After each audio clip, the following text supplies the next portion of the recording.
Welcome to Britain's Sunday Sermon. Well, I'm entitling this Cowardice or Anti-Semitism or both. It's really not that difficult. You've got terrorist fighters from a terrorist organisation called Hamas that invaded the sovereign territory of Israel in order to rape, murder, kidnap babies, children, youngsters, adults, grandparents in an absolutely horrific way, on a scale that frankly is unimaginable.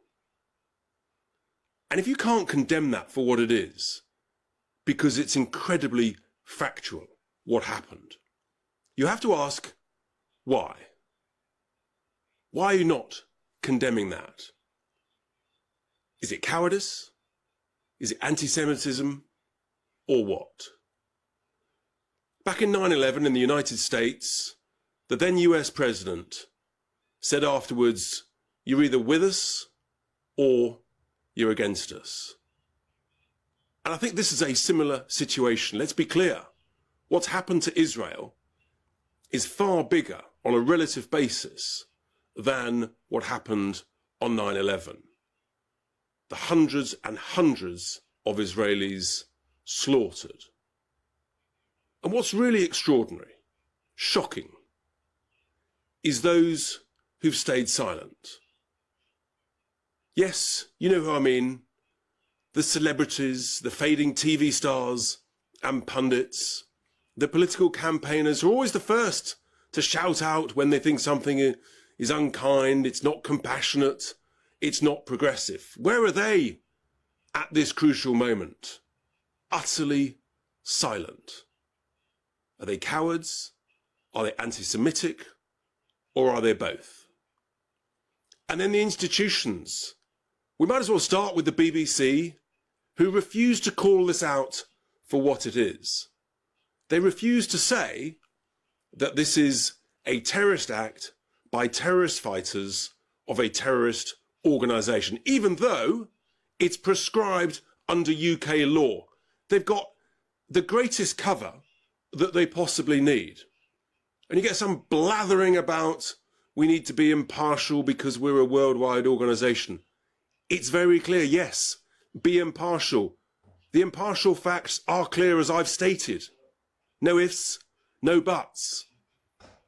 You've got serious people like John Simpson, Nick Robinson, lifers in the BBC, trying to defend the indefensible and look completely absurd under the banner of its Ofcom regulations, saying that other TV organisations are not calling them terrorists. Wrong. ITV are calling them terrorists in the GMP programme. GB News calling it as it is, terrorists. Talk TV, other channels calling it as it is under Ofcom rules. It's not just the BBC, we've got the Football Association, owners of Wembley Stadium. The same Wembley that in previous years have lit up their arch in support of France when they had terrorist attacks, lit up their arch in support of Black Lives Matter, lit up their arch in support of the LGBTQ plus community, but this time in support of the Jewish community. No, silence, we're not going to light up our arch. Are they cowards? Are they anti-Semitic? Or are they both? Where's the leadership from the authorities, the Muslim Council of Britain? I can't hear it. Silence. Are they cowards?